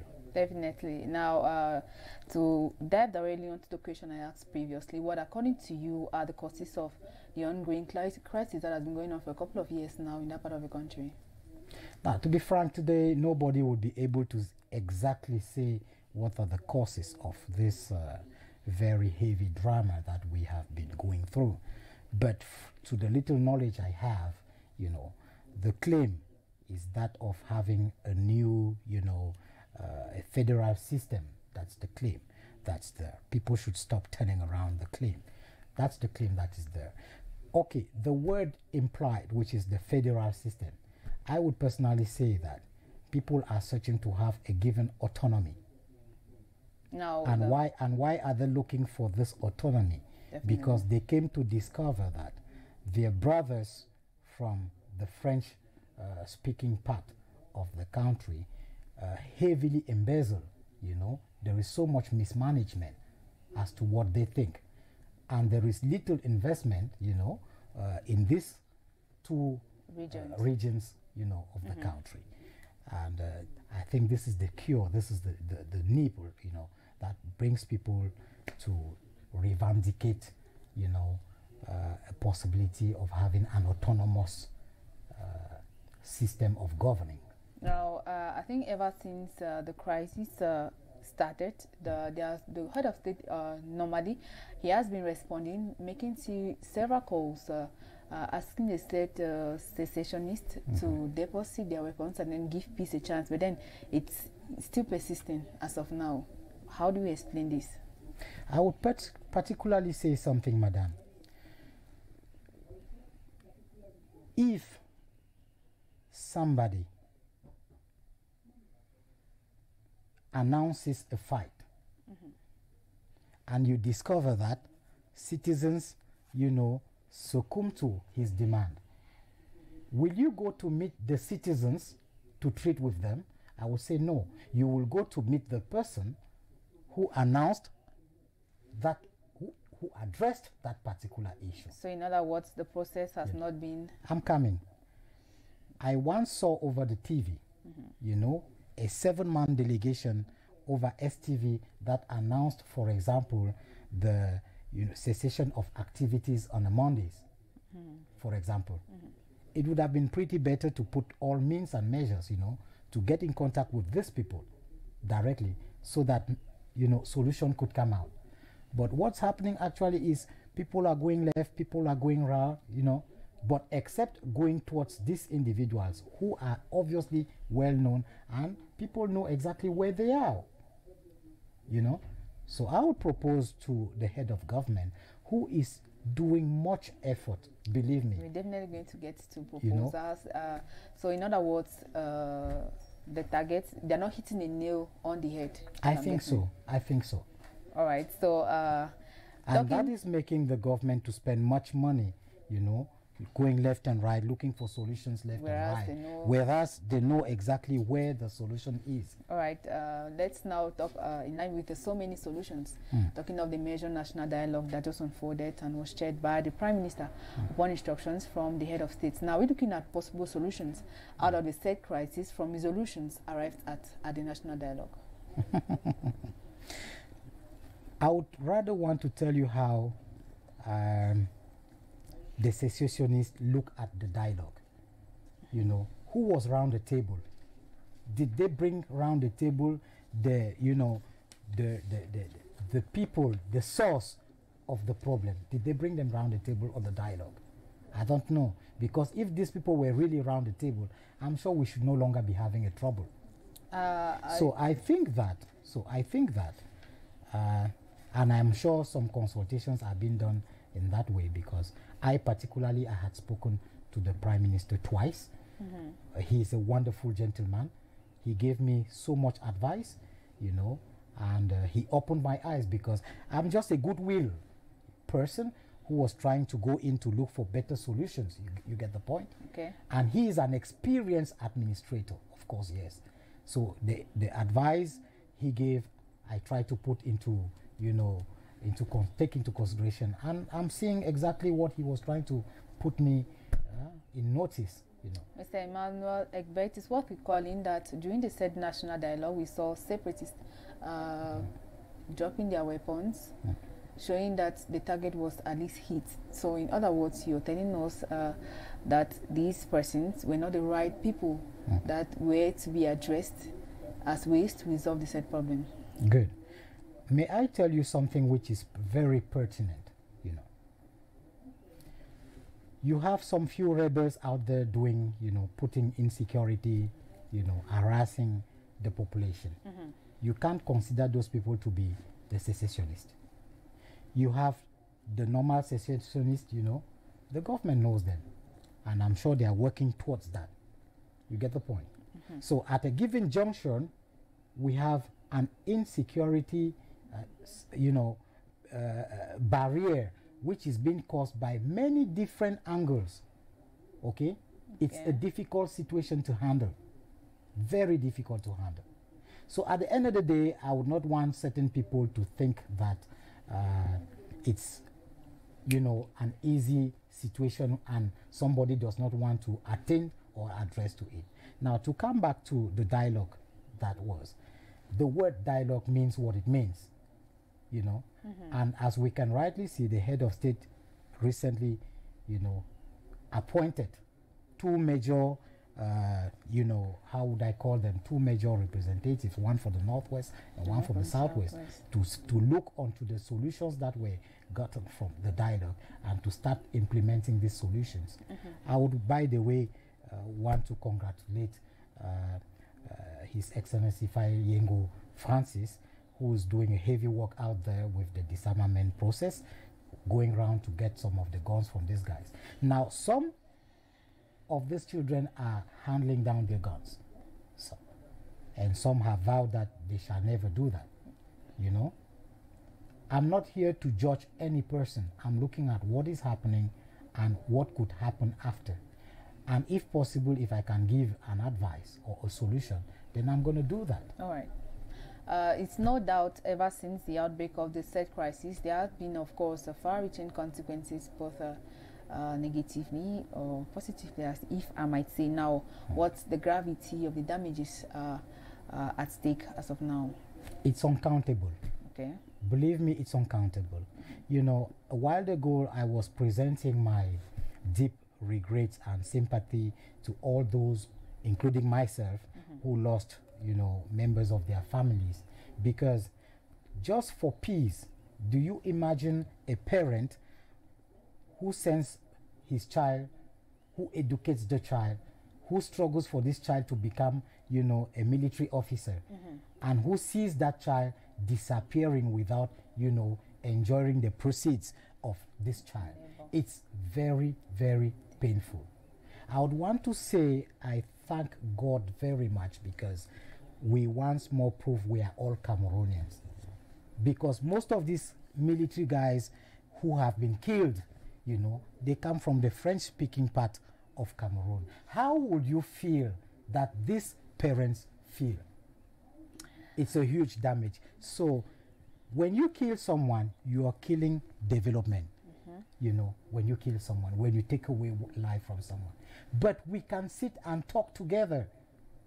We can sit and talk together, and there could be better solutions. Definitely. By so saying, I would want to also appeal, you know, honestly, to the government to look at. All right, you are taking us already to the last question. All right, all right. What, according to you, propose solutions way out of this crisis? The first thing I want to say is they should address this issue to the right people who started it from the beginning. Okay.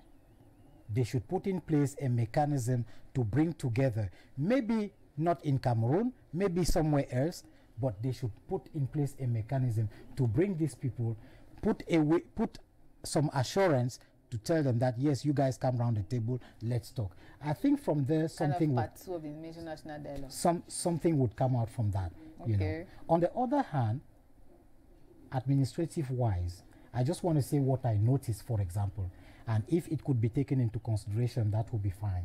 If it's possible for the whole of the country, by the way, I think I would appeal to the head of government to see how, for the next appointments to come in all divisions and subdivisions, that some elites from each of these divisions should, you know, at least 50% should go back to their divisions to work there. Okay. Because believe me, an area, a town like Manfi, what is the economic activity you have there? What investment, what you know, industry has the government put there to make an economy go through? Hunger alone is a huge factor permitting people to riot and become, you know, just hunger alone. Now, people down there were living through the selling of, you know, crude fuel, you know, they call fungi and whatsoever. But at a given moment, you have restriction for that activity not to prosper any longer. So in all, and many families, please, many families who were living, who could earn an income due to such, I'm just giving an example, due to such an activity, who find themselves blocked from that, you know. I mean, then you have extreme poverty that enters the population. And a hungry man has no ears. You know. All right. We all know that. You know, the government should address the issue to the right people. We out of it. All right, you've already addressed the government. Maybe a word or two to the population, the North and Southwest regions. I didn't get your question. Population, a word or two to all those back at home, the Northwest and Southwest regions. Word or two to them as they go through this crisis period. Maybe words of encouragement, and to the fighters, a call to them. Thank you very much. I would want to say that I think we have all seen what this dream has brought us to. We have lost and we are still losing much. If it was a way to send a message, I'm sure this message has reached its destination. But I also think that we are not so bad and would not like to see ourselves in a mirror and say, let us do something to come back to peace. The peace will not be for a different person. That peace is for we ourselves first. Let us enjoy our cultural dancing. Let us enjoy ourselves like we usually do. Let us share together, you know. This is how we were living before. Let us permit our children abroad to come and invest like they were doing. Let us stop burning here and there, because as you have discovered, burning 1 or 2 or 3 or 1,000 houses has not changed the situation, you know. So let us come back. I'm saying once more that I am sure the message is gotten by each and everyone. And I am also sure that the God Almighty that is upon us will obviously give his solution, you know, at the given time. Let us stop diminishing our human resources, because the greatest thing we shall need in North and Southwest is the human resources. If we diminish them when the time comes, even if the freedom is being given, who is then going to be there to do what? So the solution is not killing people. It's not burning assets. The solution is a dialogue. And to dialogue, people have to be available. Thank you very much, Mr. Emmanuel Bisson Egbe, for being open to us. I hope I look forward to meeting you, of course, in subsequent editions. You're welcome, madam. Thank you. You're welcome. Thank you, Jean Lenkam, for this special moment with our guest, Mr. Bisson Emmanuel. Is all mine. Thank you. Alors, Monsieur Bisson, nous allons continuer avec notre téléspectateur qui continue de façon très forte à réagir justement par rapport aux thématiques évoquées. Nous allons prendre ce message. Bonsoir Info TV. J'ai la forte impression que l'invité fait dans la langue de bois. Le problème posé par les Camerounais anglophones était bien réel. Le PR a apporté des solutions. Il y avait donc marginalisation. Malheureusement, comme l'invité le reconnaît, des bandits ont récupéré la cause. Nous allons prendre le suivant. Bonsoir à vous sur le plateau. Le problème de la crise du Nozo n'est pas un problème de culture, mais un problème social. Tous les problèmes qui résident dans ces régions sont... En fait, je pense qu'il voudrait dire que tous les problèmes qu'il y a dans ces régions sont les mêmes qu'on rencontre dans l'ensemble du pays. S'il essaye de restituer sa pensée. Nous allons prendre celui-ci. Bonsoir, Monsieur Bisson. Le problème anglophone est effectivement un problème de langue, vu que les revendications ont commencé sur les traductions des tests. Jean Bosco. Bonsoir, Jean Bosco. Alors, Monsieur Bisson, vous avez certainement une réponse à apporter à toutes ces préoccupations. C'est téléspectateur qui dit que les problèmes sont effectivement des problèmes de langue. La mémoire est très courte. Je l'ai dit tantôt tout à l'heure, peut-être bien avant ma naissance, ce problème, ça n'a pas commencé aujourd'hui. Les colons, il y en avait deux.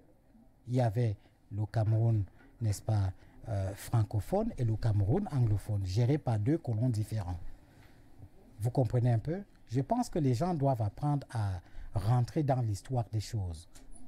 Si cette fois-ci, un incident, j'appelle ça un incident, a réveillé, n'est-ce pas, cette ancienne cicatrice qui existait déjà belle lurette, d'accord? Ce n'est pas aujourd'hui que ça a commencé, cette histoire. Et je veux encore dire une chose par rapport à ce que nous vivons. D'accord? J'ai fait un peu de recherche pour voir auparavant qu'est-ce qui s'était passé, quelles sont les mesures que le gouvernement a prises pour calmer ce problème au départ. D'accord? Et je me suis rendu compte qu'effectivement, certaines des mesures qu'ils avaient prises, c'était la réunification des deux côtés. D'accord? C'est passé par là, d'où nous avions aujourd'hui la République. Cela ne veut pas dire que je prends parti d'un ou de l'autre. Je parle de ce que nous vivons. Et à ce titre-là, je veux vous dire qu'il ne s'agit pas de question de langue. Ce n'est pas une question linguistique. Je le dis et je confirme. Ce n'est pas une question... Il s'agit de quelle question il s'agit d'un... Je suis d'accord avec celui qui dit c'est un problème d'ordre social. La preuve en est, me voici, pendant que nous parlons pendant presque 2 heures, je m'exprime à 90% en français, mais je suis d'origine anglophone.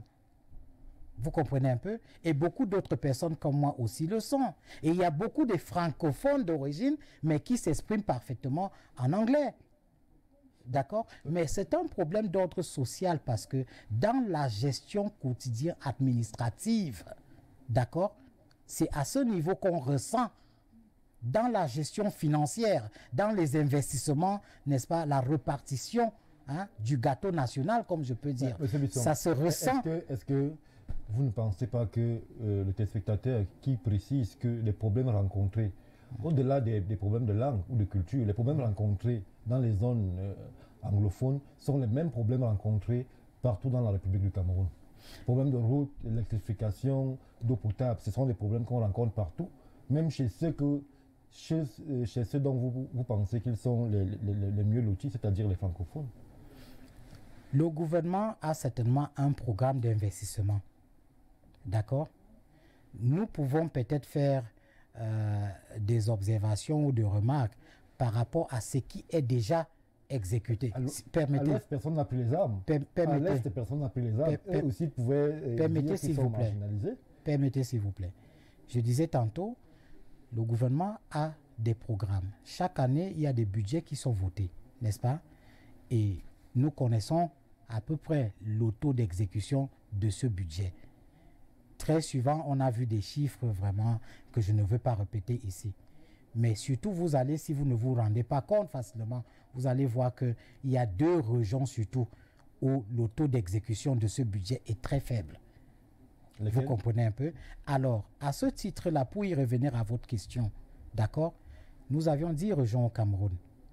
Il n'y a pas que le nord-ouest et le sud-ouest qui souffrent d'une ou 2 choses. Non, pas du tout. Mais le gouvernement se bat comme il peut. Sauf que... Vous n'avez pas précisé les régions dans lesquelles le taux d'exécution du budget est très faible. Un instant. Il s'agit de quelle région précisément? J'y reviendrai. Un instant, s'il vous plaît.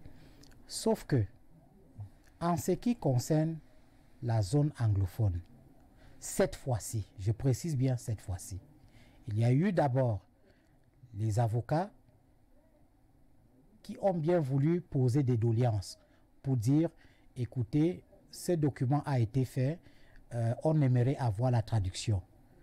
Mais je pense peut-être que leurs doléances n'ont pas été suivies attentivement dès le départ. Ils se sont mobilisés, ils se sont énervés, ça a créé tout ce que ça a créé au départ, n'est-ce pas?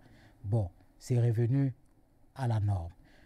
Mais il n'était pas uniquement question de traduire les textes, mais question de permettre à cela de comprendre que disent les textes et de voir avec la culture. Maintenant, je reviens donc à la culture. De voir si les cultures anglophones sont satisfaites ou sont prises en considération, n'est-ce pas, par rapport aux différentes prescriptions judiciaires qui ont été émises. Parce que vous savez, le fonctionnement du système judiciaire ici n'est pas la même chose de notre côté là-bas. Bon, maintenant, il y a une certaine symbiose qui commence à se mettre déjà progressivement. D'harmonisation. Vous comprenez? Le gouvernement essaie d'apporter des réponses. Toutes ces revendications permettent au Cameroun d'avancer. Ça, je voudrais dire une chose. Et je veux fortement d'ailleurs dire, aux États-Unis, nous savons très bien que c'est les Blancs qui ont gouverné les États-Unis pendant belle lurette. Ça a pris combien de temps pour qu'un Noir soit président des États-Unis? Mais est-ce que c'est impossible qu'un anglophone devienne président au Cameroun?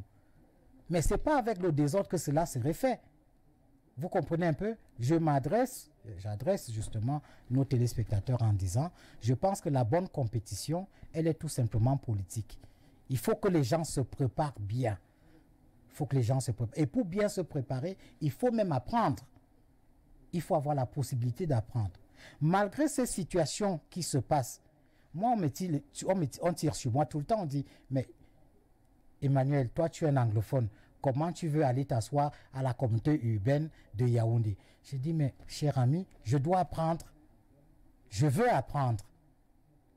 Comment ça se passe? Comment on gère? Je veux apprendre. Et comme ça, le moment venu, je pourrais mettre mon savoir. Je pouvais mettre mon expérience à qui aurait besoin, par exemple. N'est-ce pas? Mais aussi le vivre ensemble, parce que nous sommes anglophones, on a grandi ici à Yaoundé. D'accord? Quand je pars chez moi à Manfé, je suis très bien accueilli. Je n'ai pas de problème. La première femme qui m'a enseigné à la CIL, elle était une francophone. Paix à son âme, Madame Méry. Elle était une anglophone à la CIL. Une femme bassa, s'il vous plaît. Et ça, c'est au village à Manfé. D'accord? Vous imaginez combien d'années? Et elle n'était pas seule, il y en avait beaucoup d'autres. Alors, ne vous étonnez pas si j'excelle quand même. Ce n'est pas à 100%, mais je crois que mon français n'est pas tout à fait mauvais quand même. Hein? Nos téléspectateurs l'auront remarqué, monsieur. Voilà. Alors, nous allons avancer. Donc, pour y continuer, je dirais tout simplement, franchement, ayons un peu de recul. Ayons un peu de bon sens. Regardons le futur. Bâtissons pour obtenir quelque chose. Bâtissons, c'est-à-dire ensemble, bâtissons.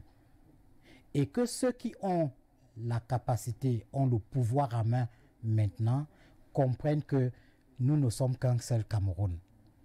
qu'il ne faut pas regarder le voisin et dire qu'il est blanc, et l'autre, il est noir, l'autre, il est albino. Nous ne sommes que nous ne sommes qu'un pays. Et par rapport à ça, que notre gestion quotidienne, c'est pour ça que le chef de l'État se bat pour qu'il y ait des textes pour cadrer des choses. Mais malheureusement, beaucoup de gens bifurquent, beaucoup de gens ne veulent pas respecter ce texte, décident ce qu'eux ils veulent. Et quand le résultat est négatif, la personne qu'on voit, c'est M. Biya. Pourtant, les textes sont là. Je venais de vous prendre un exemple tout à l'heure de ce qu'on a vécu, mais je ne suis pas du tout fâché. Et j'adore, j'apprécie notre maire de la ville avec tout ce qu'il est en train de faire en un très peu de temps, n'est-ce pas? Mais bâtissons ensemble. Prenons en considération toutes les différentes couches sociales, toutes les différentes couches culturelles. Bâtissons ensemble. C'est compris, M. Bisson. Nous allons avancer dans le cadre de cette édition d'À vous la parole avec la thématique qui est celle des visages.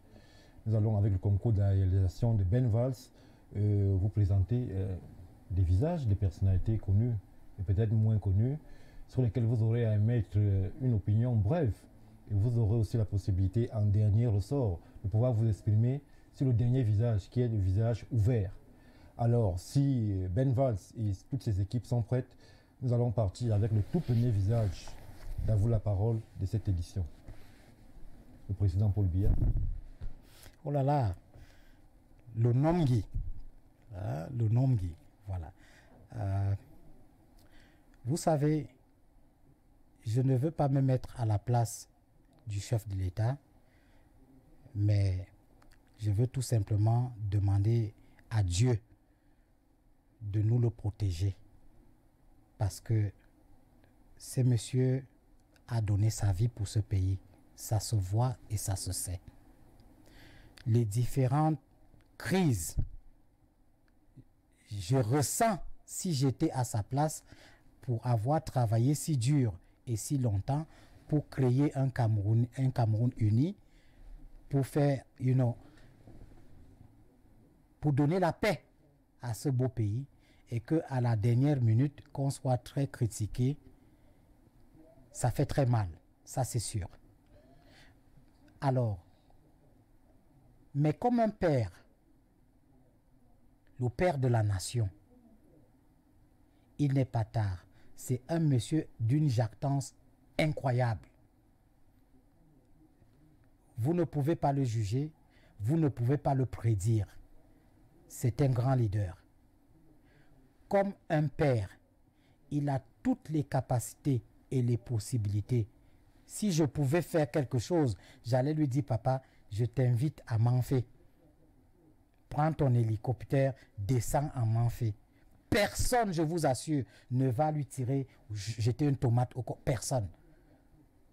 Tout le monde, les femmes se jetteraient au sol pour le voir arriver chez lui. Ah oui. Et cela pourrait apporter des solutions incroyables. Contrairement à ce que les gens pensent que peut-être... Non. Monsieur Biya, c'est Dieu qui l'a donné au Cameroun. Ça, c'est clair. Maintenant, les adresses, les problèmes d'ordre social qui existent, avec très peu de temps, ça peut se résoudre si lui-même personnellement, il s'y implique. Ça ne veut pas dire qu'il ne s'implique pas déjà assez, mais quand je dis personnellement, s'il s'organise à rendre visite à ces deux, n'est-ce pas, régions, vous ne serez pas surpris de voir les solutions qui vont en sortir de là. Ça, c'est sûr. Donc, par ricochet, je voudrais lui dire merci déjà pour la paix que nous vivons malgré la circonstance. Je voudrais lui dire aussi merci pour tous les efforts qu'il se bat pour que le Covid-19 ne détruit pas le Cameroun. Je sais qu'il y a certainement beaucoup de choses qu'il pense faire du bien aux Camerounais. Et puis directement, je voudrais aussi lui dire que papa, je suis là. Je suis là, monsieur le président. Vous pouvez aussi faire appel à moi. Je serai ravi et content de servir le pays aussi, si bien sûr l'occasion m'est accordée. Merci beaucoup, merci. Votre message et votre invitation à Manfé à l'adresse de son Excellence, monsieur le président de la République, certainement lui sera relayé. Alors, nous allons avancer. Vous priez d'être bref et succinct sur le tout prochain visage. Le second visage. Oh là là, le mastodon, Monsieur le Premier ministre. Ben, vous savez, pour le peu que j'ai échangé avec son Excellence Dion Ngouté, c'est un monsieur formidable. D'ailleurs, je tiens à le remercier directement parce que j'aurais dû commettre belle bêtise quand j'étais contacté par quelques... je n'aime pas utiliser ce mot qui ne me plaît pas beaucoup, mais je préfère dire les sécessionnistes qui ont promis déposer les armes. Le Premier ministre m'a beaucoup orienté sur cette activité-là, sur ce geste que je voulais faire. Et voyez-vous, avec les conseils qu'il m'a donnés, j'ai mis les conseils en pratique, mais je peux vous assurer que le résultat n'a pas été formidable. J'ai personnellement dépensé beaucoup de mes sous, n'est-ce pas, croyant que... Mais je me suis vite rendu compte que c'était des gens qui étaient là pour arnaquer, n'est-ce pas, prendre de l'argent et qu'il n'y avait rien du bien. Et finalement, vous voyez l'incident avec le maire de Manfé, qui est passé sur la même route. Franchement, je demande aux gens d'être conscients. Donc, je prie que le Seigneur accorde des meilleurs jours à Dion Ngouté, qui cherche beaucoup de solutions pour que nous sortons de cette crise. Je prie aussi qu'il puisse gérer son gouvernement avec beaucoup de tact, parce que c'est un monsieur vraiment hors pair. Merci. Monsieur le conseiller Bisson, je voudrais vous préciser ici que le but de l'exercice est de mettre un avis bref, succinct sur le visage de l'invité. Nous avons accepté que vous puissiez développer parce qu'il s'agit du président de la République et de monsieur le Premier ministre chef du gouvernement. Mais nous vous prions pour les prochains visages d'être bref, un avis, et nous allons avancer puisque en fin de rubrique, nous avons un visage qui celui-là est ouvert, sur lequel vous pourrez vous déployer plus amplement. Alors nous allons avancer avec le prochain visage. Amatou Toumouna, ancien ministre de la Culture. Exact. La dame qui a apporté beaucoup de solutions au service des musiciens qui ne lui ont pas retourné l'ascenseur. Mais dame de très grand cœur, très très grand cœur, une maman formidable. Et je pense, si ma mémoire est bonne, c'est l'un des meilleurs ministres de la Culture que nous avions eu. Je pense, je parle de ce qui me concerne particulièrement. C'est la vie qui n'engage que vous, bien qui n'engage, voilà, parce que les autres le prennent mal. Cette dame a essayé de faire beaucoup de choses, malgré sa tutelle, donc il y avait des incompréhensions. Mais elle, d'ailleurs, ça répond au nom qu'elle porte, Mouna. Merci. Merci. Le prochain visage. Oh là là, Fayengo Francis. Son Excellence Fayengo Francis. Je venais de dire tout à l'heure que je prie que la haute mission qui lui a été confiée par le chef de l'État, que le Seigneur l'accompagne là-dedans. C'est quelqu'un de très pragmatique et je crois que vu les résultats escomptés avec le dépôt des armes et consorts, je pense qu'il est en train d'exceller vraiment bien dans ce rôle-là. Mais je veux devoir donner un petit conseil. Je pense qu'il faut regarder très bien le fonctionnement, n'est-ce pas, de ces services. C'est juste un tout petit conseil que je donnerai. Certainement, le message est passé. Nous avançons avec le concours de Ben Valls. Joshua aussi, le premier vice-président du SDF. Exactement, et bien sûr, monsieur le vice-président de la FECAFOOT. Voyez bien son parcours. C'est un grand politicien. C'est quelqu'un qui n'a pas fléchi malgré les différentes intempéries qu'il a eues déjà d'abord au niveau politique. Mais c'est quelqu'un qui est très fin dans ses actions, très très fin. Donc, ce que je retiens de monsieur aussi, c'est le fait que, si vous me permettez, je sais que s'il me voit, il va rire. Ah ben c'est un jongleur, c'est un vrai jongleur. C'est-à-dire quoi, jongleur? Ah ben oui, bien sûr. S'il arrive à gagner partout, mais parce que c'est un bon jongleur, justement. Partout? Non, pas ça. Cela ne veut pas dire cela. C'est quelqu'un qui sait faire son jeu. Il sait jouer son jeu. Nous allons avancer avec le prochain. Il sait jouer son jeu. Martin Barangili, délégué général à la Sûreté nationale. Ah, le père.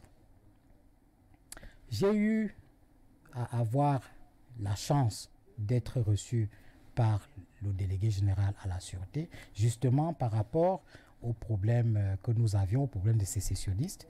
Et la manière avec laquelle le vieux m'a orienté et m'a conseillé, les interventions qu'il a posées, d'ailleurs, je peux vous le dire, c'est grâce à lui que le Premier ministre me reçoit.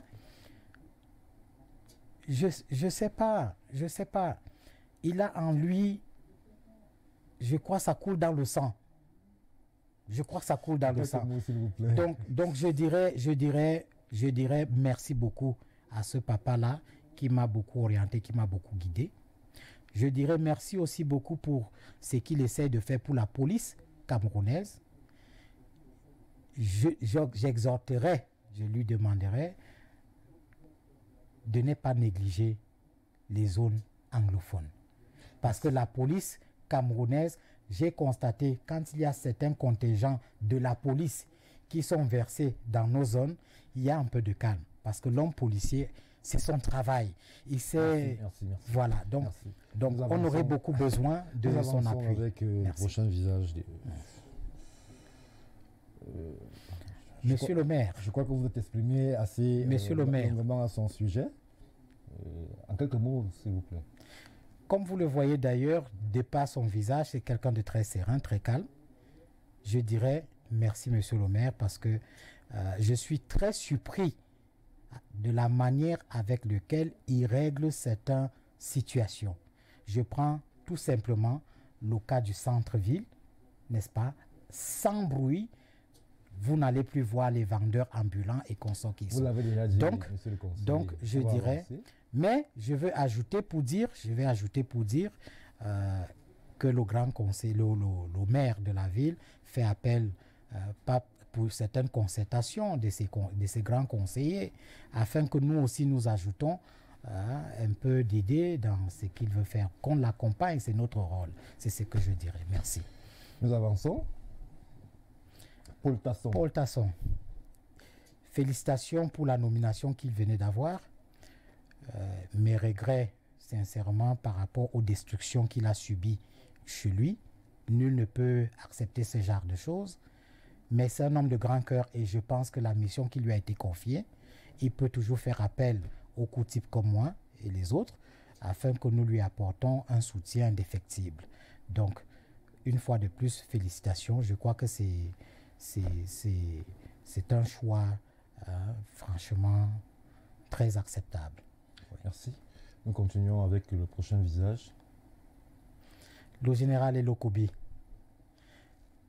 Voici un élite qui a passé tout son temps. Vous ne pouvez pas aller le voir pour un problème et il ne vous apporte pas son soutien, que ce soit personnel et le conseil. C'est un papa, franchement, que ce soit, je crois, dans le corps, donc il exerce, ses collaborateurs, ses collaborateurs vous diront quel type de personne il est. J'ai un certain estime particulier, j'ai un grand respect pour lui et je prie que le Seigneur, notre Dieu, lui accorde meilleure santé et justement que ses épaules puissent porter des responsabilités autres et plus importantes. Merci. Nous continuons. Oh là là, paix à son âme. Paix à son âme, le professeur Agbotabi.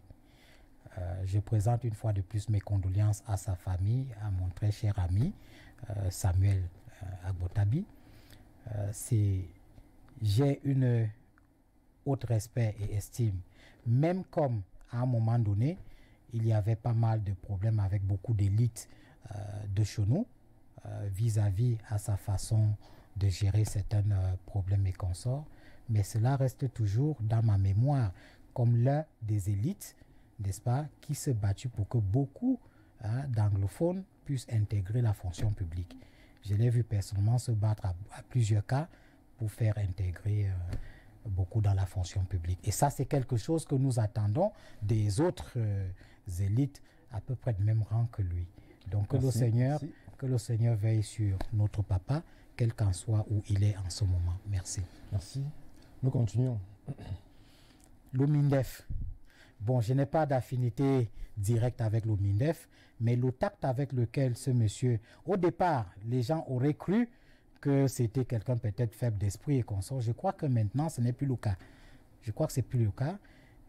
Je ne sais pas trop comment ça se passe dans l'armée, mais ce que je peux dire, c'est qu'il essaie de voir, surtout en concernant la crise anglophone, qu'il essaie de voir comment contenir les militaires qui sont sur le terrain.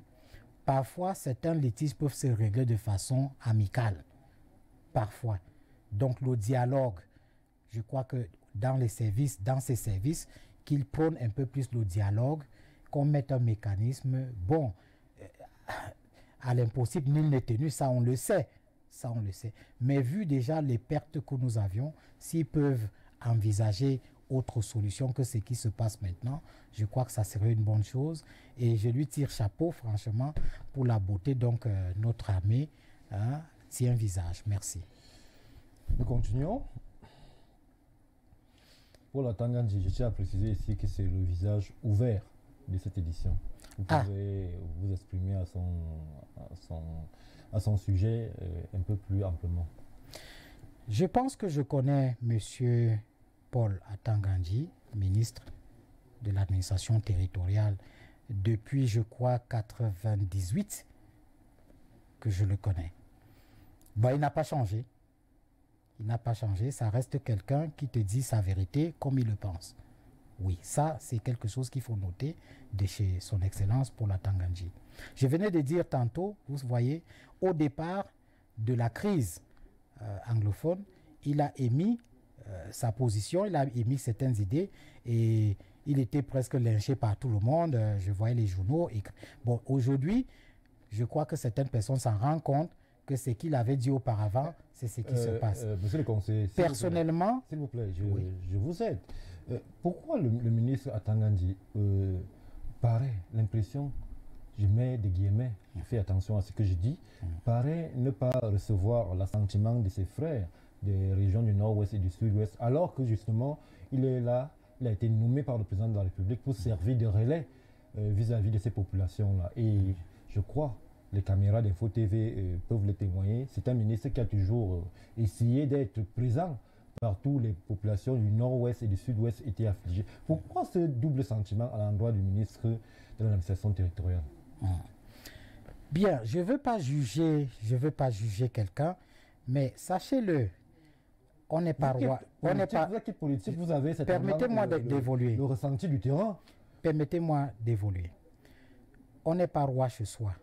Ça, c'est déjà une chose que vous devez savoir. Mais encore plus, le Nord-Ouest, si vous regardez très bien, le nombre d'autorités au même rang et peut-être moins que lui qui affleure, les combats sont énormes. Vous comprenez un peu? Les combats sont énormes. Combats de positionnement, n'est-ce pas? D'image et consorts. Bon. Mais lui aussi, c'est pas quelqu'un qui fait dans la dentelle. Non, quand il veut vous dire sa vérité, il vous dit sa vérité, comme je venais de vous dire. Et vous savez très souvent, c'est parfois choquant. Bon, je ne prends pas sa position, non. Mais par contre, il y a quelque chose que j'aimerais quand même lui dire à son Excellence Atangandji, de ce que je vis moi-même d'ailleurs. Parce que moi, quand je veux parler, je parle avec preuve. Je suis actionnaire dans une société de la place. Nous avions un différend avec les concessionnaires de téléphonie, notamment Orange, MTN et consorts. Sans publicité, merci. Alors, il y a des courriers qui sont partis, il y a des avocats qui ont essayé de le voir, mais jusqu'à aujourd'hui, pas de réaction. Voyez-vous? Alors, moi, je dirais que c'est parfois bien d'être véridique comme il est et de trancher ou de donner solution à chaque chose au lieu de faire patienter des gens pendant longtemps. À un moment donné, ça peut être considéré comme une inefficacité. C'est juste un conseil que je pourrais donner à mon très cher grand frère que j'aime beaucoup. Donc, par rapport à ça, je pense que s'il ajoute cela dans son fonctionnement, ça serait un peu bien vu. Bon, maintenant pour conclure par rapport à son Excellence Atangandji, certainement, c'est quelqu'un que nous allons encore voir dans beaucoup d'autres fonctions, certainement. Quand je dis certainement, peut-être le chef de l'État va peut-être le faire, mais c'est un monsieur qui a traversé beaucoup de choses, qui a vécu beaucoup de choses. Et je crois l'expérience qu'il a eue, il essaie d'utiliser cette expérience pour mettre au profit du service de l'État. Merci. Monsieur le conseiller Bisson, la pratique au cours de cette émission voudrait que, en guise de conclusion, l'invité que nous recevons sur notre plateau puisse s'adresser aux populations de sa région d'origine. Parce que nous sommes une chaîne qui promeut le vivre ensemble et la proximité. Alors, vous êtes de la région nord-ouest, sud-ouest, vous vous exprimez en anglais, mais dans cette culture anglaise, il y a des spécificités. Il y a des langues vernaculaires. Il y a des langues vernaculaires. Alors, vous choisissez la langue vernaculaire qui est la vôtre. Et vous avez 1 minute pour passer un message à vos frères et à vos sœurs qui certainement vous regardent lors de cette édition. Wotan Evoma, Nyenenachi Osongoribo, Bisson Egbe, Emmanuel.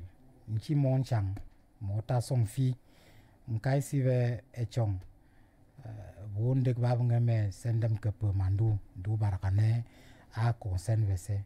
Sen Fiamo Vese Mankam, Sen Tribe Kibe Mening Benko Sairi, Mpokone Songoriechi, Mwapu Vaksairi, so Sendo Besongori. Ne sen kwak batu beki be etokondrambe petit menimbe rongchongambe sairi nkabe katonto. Merci, certainement le message est passé et acquis de droit. Alors monsieur Bisson, nous allons nous acheminer tout doucement vers la fin de ce programme. Votre mot de fin s'il vous plaît. Stéphane Barga, je voudrais vous dire franchement merci de m'avoir permis de participer à votre programme. Je prie que les jours à venir soient meilleurs pour votre chaîne et pour les téléspectateurs. Vraiment, je présente mes excuses pour toutes les questions peut-être que je n'ai pas pu répondre à temps. Je voudrais tout simplement dire ici qu'avec la paix, tout est possible.